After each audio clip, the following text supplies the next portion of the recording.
As we know, to end up financially free, there is a purpose to doing that. It's either going to be you want more time in your life, you want more money in your life, you want more meaning in your life, freedom or lifestyle. They're pretty much the big ones as to why people want to become property investors.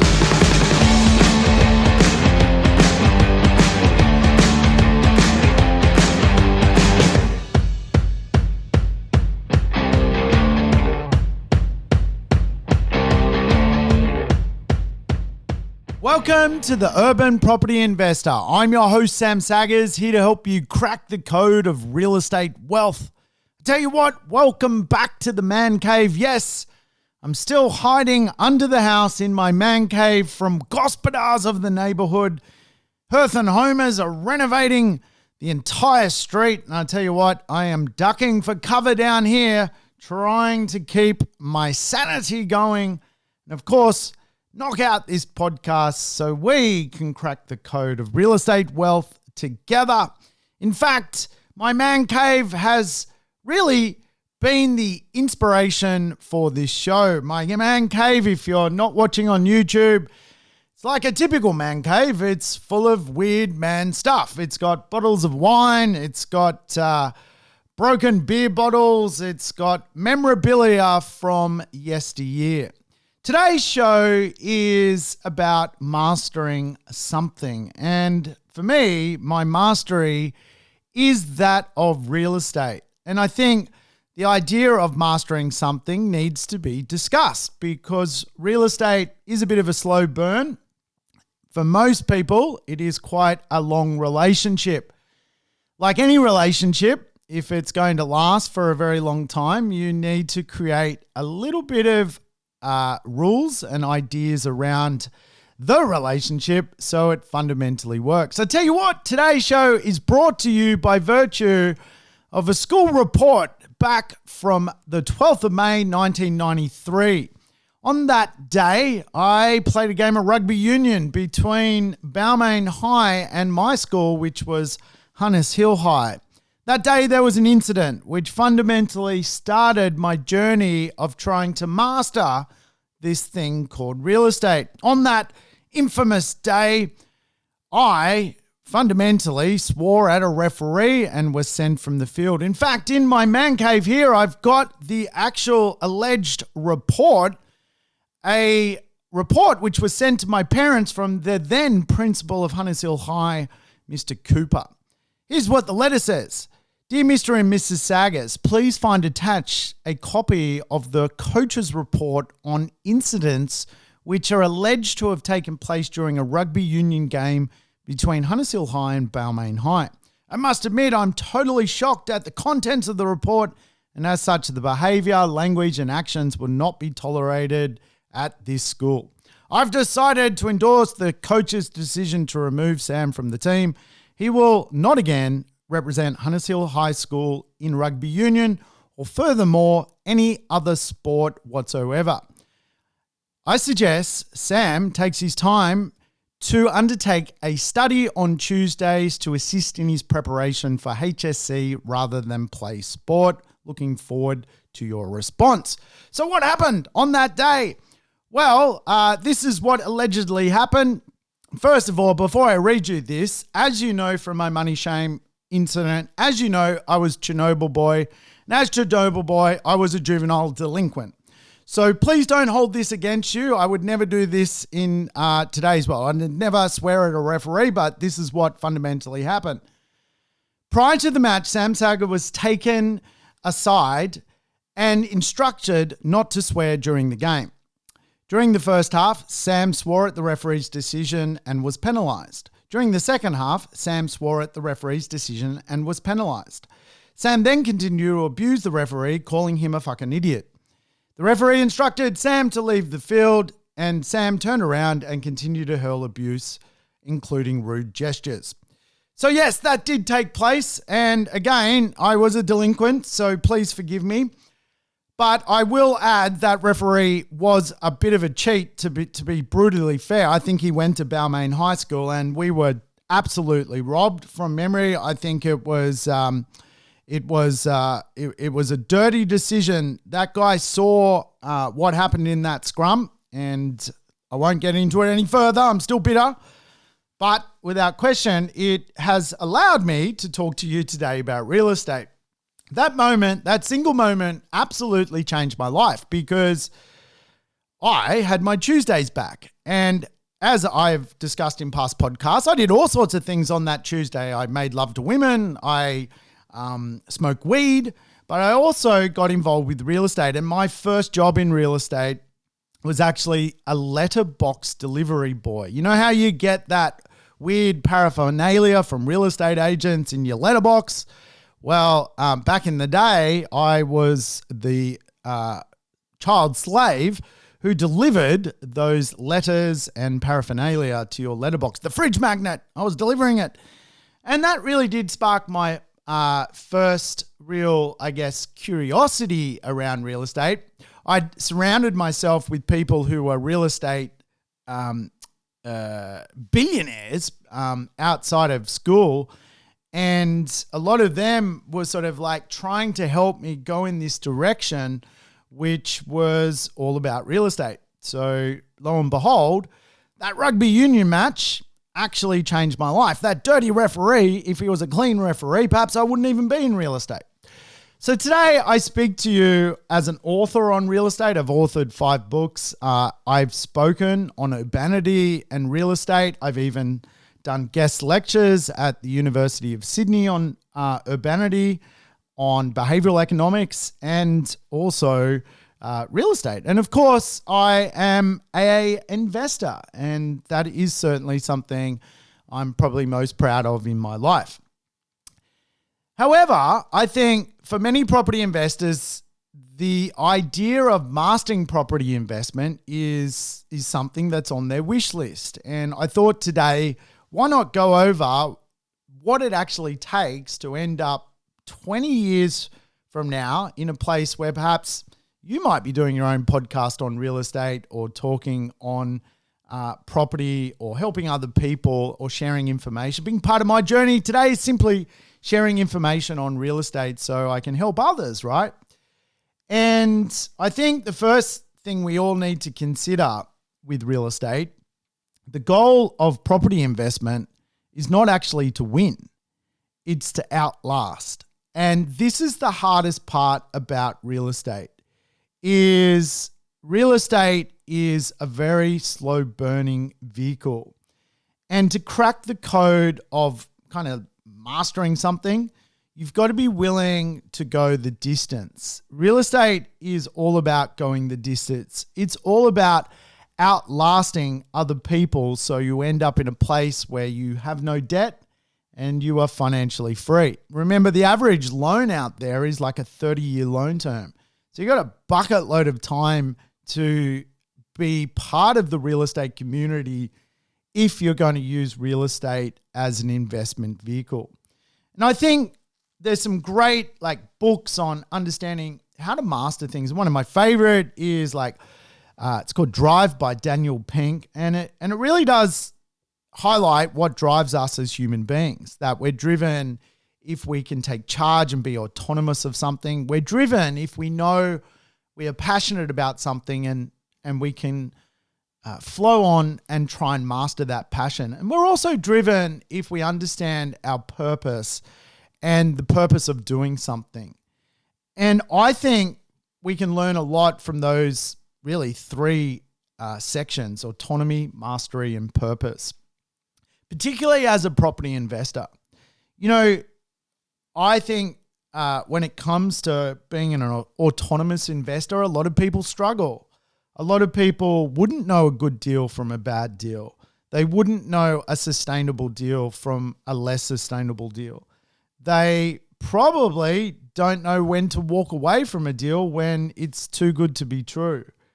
And people certainly, I don't think, have the skill to be autonomous around making money using other people's money. Autonomy takes time, and it really is something that I think as a property investor, a lot of people need to harness. Now, I've been going for 27 years or something in the real estate field. my first job in real estate was as a property manager. Around age 18, I literally got into that field, and I did a diploma in real estate. Back then, you did diplomas, and I loved real estate, but my experience in early real estate is, real estate agents do not own real estate. And in the offices I worked at in my early days, I was not inspired because fundamentally most real estate agents are kind of broke, right? And they have all the swagger, but actually no assets, nothing to show for their time in the real estate community. And I say that with the greatest love and respect. Everyone's on their own course and their own journey. But for me, I had to go into a place where I was building an investment dream. And I didn't find that working at the traditional businesses in Australia that offered communities around just normal real estate. So I actually ended up becoming one of Australia's first ever buyer's agents. There were certainly some old dogs around way before me, but back 20 years ago, I fundamentally started getting paid to find people deals. And really, my experience of becoming an autonomous investor has actually, is actually linked to that game of rugby union. I've been working at it for that long. So I can fundamentally go and find money in the market using other people's money. I know, good deals, I know bad deals. All of this is this idea of trying to master something. Autonomy takes time. And my tips around that is to, watch your heart, because sometimes your heart makes some passionate decisions, but actually you should be listening to your head. I think a lot of people are unable to reach an autonomous state as a property investor because they fail to plan.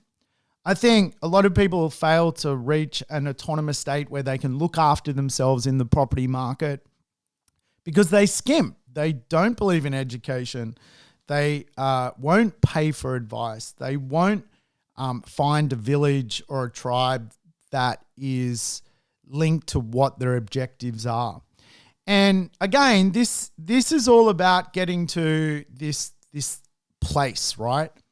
And I think it's so critical that investors start to go, well, the first part of my journey of being a great property investor to eventually end up on passive income, to not live it like weirdo, to end up with literally hundreds of thousands of dollars in cash flow is to train on autonomy. And autonomy is learning skills. It's learning to do it yourself. However, to learn to do it yourself, I would encourage people to join a peer group to help stimulate learning to do it yourself. And again, I think there's so many hidden traps in the real estate marketplace, and people have way too short an experience or never actually end up building a property portfolio at all, other than maybe one or two properties, because they don't know their numbers. They don't know how to be autonomous, and they're not prepared to pay or value other people's skill in that space. If you want to end up financially free, you've got to think about how to become an autonomous investor. For me, to become an autonomous investor, it took me about 15 years, starting from that rugby union match. I had to do courses. I had to hang around with people who understood real estate. I had to learn fundamentally a trade to end up in a place where today, really at a glance, I can almost tell if a property's good, bad, or indifferent. And a lot of people obviously don't carry that skill set because they're not investing in reaching autonomy. As we know, to end up financially free, there is a purpose to doing that. It's either going to be you want more time in your life, you want more money in your life, you want more meaning in your life, freedom or lifestyle. They're pretty much the big ones as to why people want to become property investors. Again, the first section of mastering this thing called real estate, in my view, is learning the basic skills to float around the real estate market by yourself. If you don't know how to do a cash flow, if you do not know how to do a feasibility, if you don't know how to read town planning reports, if you devalue people because of price or expertise, and you try and run off and do this stuff by yourself, I guarantee you, real estate is not like Bitcoin. It is not like the share market. It is designed for the long haul. You are designed, if you become a property investor, to outlast, not win. It's a big, big statement, I know. And I'm going to talk to you why outlasting is way more important than winning on a quick deal. Now, if you look at the idea of mastering something, there is generally 3 parts to that puzzle as well. The first part is mindset. The second part is pain, being able to master pain. And the third part is being able to master what we call an infinite game, a game that fundamentally never ends. And probably the most grueling part of being a great property investor is the game never ends. I could wake up tomorrow morning and one of my properties could be on fire. I could wake up and my tenants have left and absconded from paying rent.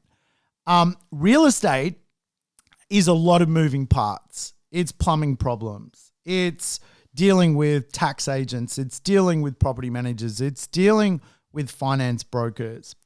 The instant gratification asset classes, for me, do not need as much mastery. Bitcoin is an instant gratification asset. You can buy it today and sell it tomorrow. Instantly, you can be satisfied or challenged. It's an instant thing. And I think, like, we're all seeing the kids on TikTok basically claiming to be billionaires off Bitcoin to get likes, right? It's all bullshit. Fundamentally, it's an instant gratification sport. And again, you could look at gold. It's instant gratification. Go to a bullion bank and buy some gold, pretty instant. You could go to the share market and choose some shares today. I just bought some shares this morning. Instant gratification. Who knows what will happen? It's fundamentally not something that really requires a lot of mastery to go the distance. Certainly people do master the share market, and there's great share brokers out there that have certainly mastered their art. But the point I'm trying to make is you don't have to own this stuff for a long period of time. You can trade in and trade out. Real estate really isn't designed to be traded in and traded out in a day or two or 6 weeks or 12 weeks. It is actually designed to be held a very long time. And I think a lot of people struggle to do that. They struggle to master, obviously, the idea of being autonomous, to look after themselves in the real estate community. And they need a team. They do need a team. They need a great finance broker. They need a great property manager. They need a great coach, a great financial planner, a great accountant to sort of help them get through this autonomous state, right? And then we end up in a place where we now own the asset and we're like, wow, I've got to now wait 30 years till this thing's paid off. And there's some great statistics floating around, and I call this statistic the burning down the house statistic, because if you own a property less than 6 years, according to core logic, you're going to lose money. You're just going to lose money. If you buy a property and you go 4 years in and you decide to sell it, the odds are more likely you're going to lose money. And again, when I see people tap out within 6 years of investing, I understand that they are not mastering this thing called real estate. For the most part, something's probably happened in their life which has upset their mindset as to why they're getting out of a real estate deal. Real estate is designed for the longer term, and we know a cycle can go for 12, 15 years, sometimes even 18 years. And during that time, we have to autonomously make our way through this crazy thing called property, depreciation reports, putting rents up. Real estate is a constant series of small wins and negotiations. And I think, obviously, to deal with the mindset part, you've got to have a winning story in your head. You've got to control your state. You've got to have a strategy in your head as to why you're actually even a property investor. And more importantly, you need to develop the skills to be an autonomous investor. And that just simply takes time. And I think a lot of people just value being really busy over working on themselves. And this is why they crash and burn as property investors. Not everyone who buys a property is buying the winning ticket. That is the truth of real estate investment. And again, I think in the age of technology, the age of education, there really is no excuse to implement that you probably are not ready to play in the real estate marketplace unless you grab a team to do it with you. There is nothing wrong with that. That is very normal. When I started as a buyer's agent, I had to develop a team. I had to learn how to deal with solicitors. I had to deal with how to read contracts. I had to understand, what a good property is and a bad property. And again, I just think in the age of information, there is really no excuse to not give this a go, right? And obviously, I facilitate an education business which helps people become autonomous property investors. And I want people to know, they are enough, they know enough, they have enough in the Western world. Really is time to give this a bit of go. And I don't think it's good enough to not get involved in the real estate market in 2021. It is a dream come true, to be brutally honest. The real estate market it's going gangbusters. So I think, the only thing preventing you from getting into the market is you. And the way you play the market is fundamentally a big decision now, right? Do you end up in a place where you buy what I would call a pain property? A property where you think you know what you're doing, but you actually end up with a piece of real estate that is subpar. And as the market will correct in the next few years, you just may end up choosing the wrong asset, right?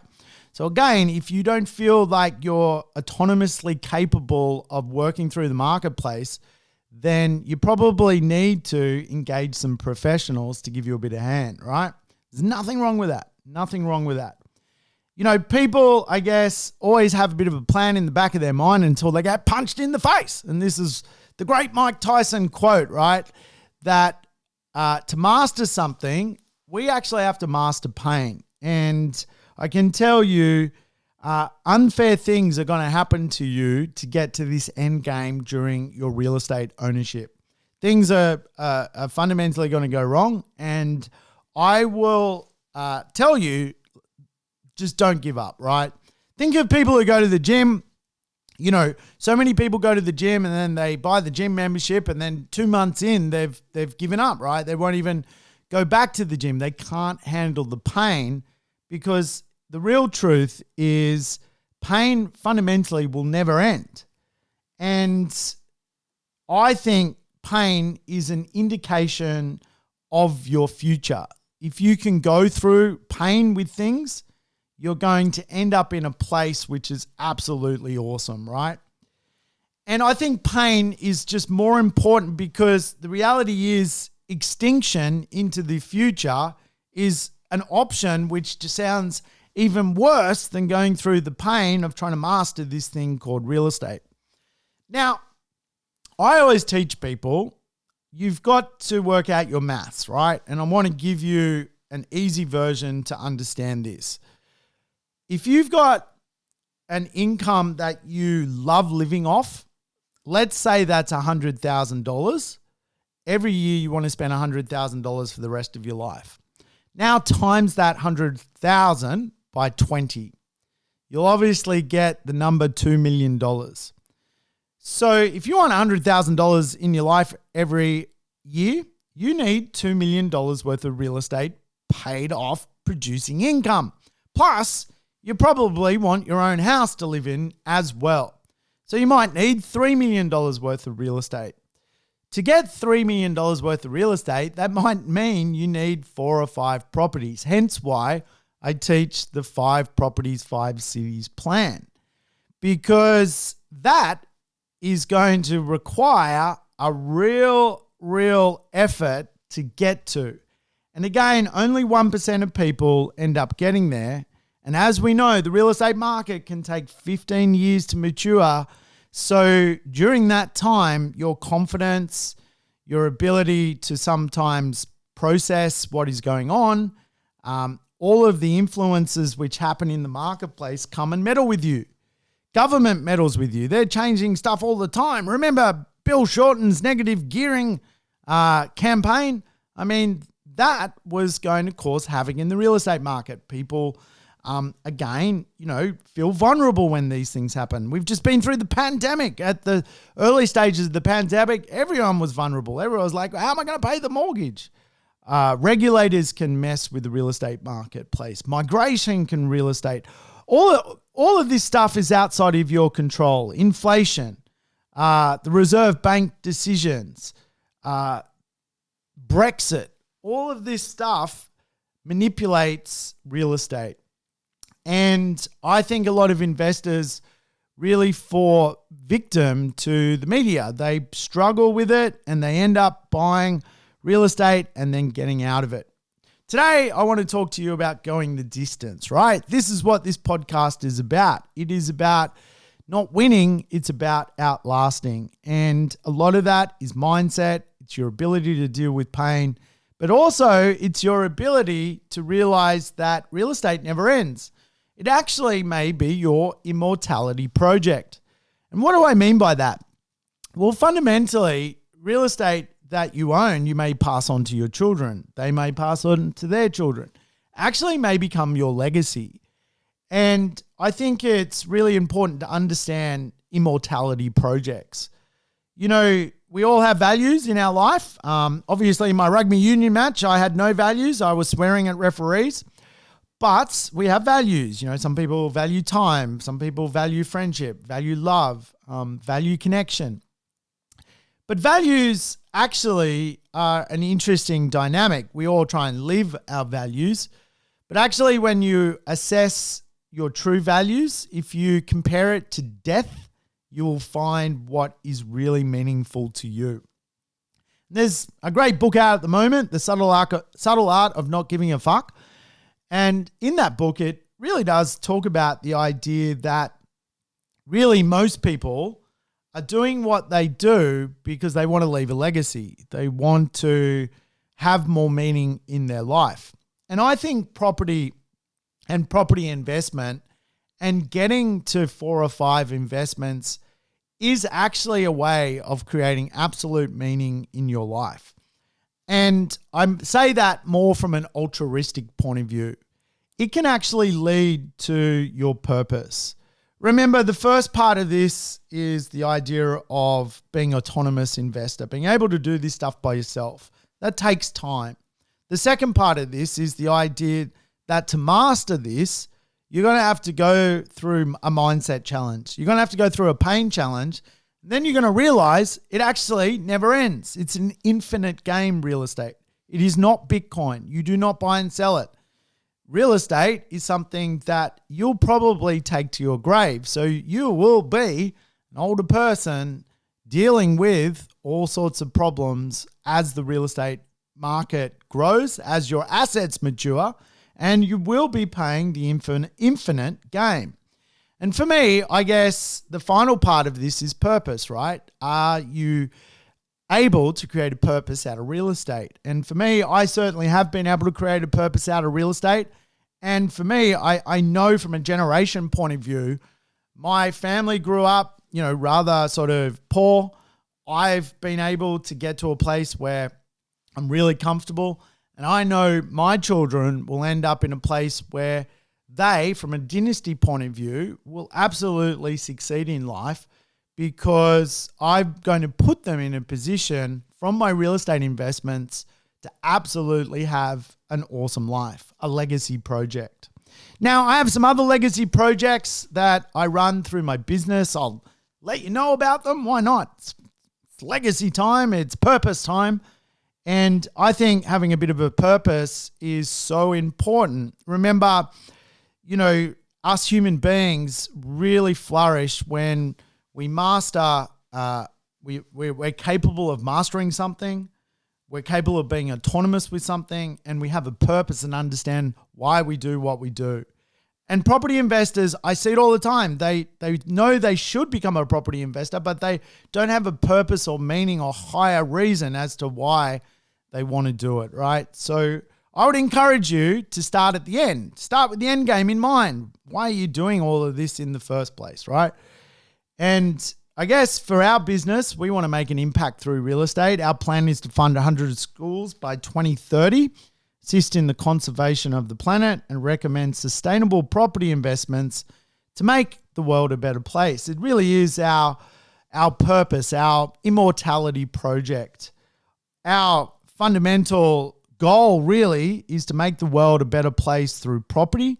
And I personally want to do that through 3 components: by helping people, by creating beautiful places, and helping the planet. And I think it's amazing, I guess, going through this evolution from a degenerate rugby player to being powered by this idea that if I can leave a legacy, if I can leave an impact on the world, I'm going to do that by coaching people, creating and finding the most amazing places that people can be investors in. And also think about just what I'm leaving behind when it comes to the type of real estate I help people buy. And I'm doing that by understanding what is resilient real estate and helping people understand what resilient real estate is for sustainable investing. Sustainable just fundamentally means a long time. I want to help people buy real estate for a long time and master the subtle art of real estate investment. Hey, thanks for the podcast, coming to the podcast today. Hope you enjoyed the show. I know it was a little bit different. Did we succeed? Did we crack codes? I don't know. Who knows with this one? I think it's okay, but let's play it to you and see what happens. Thanks for your time, guys. Thanks for tuning in. I'll catch you next time on the Urban Property Investor. Thanks for tuning in to the Urban Property Investor. To never miss an episode, make sure you subscribe to the podcast on your favorite app or on YouTube. I would love it if you could give the show a rating and share it with your friends and family. In between episodes, you can always keep in touch with me by connecting on social media over Facebook, Instagram, or LinkedIn. Until we meet again on the next episode of the Urban Property Investor, take care and bye for now.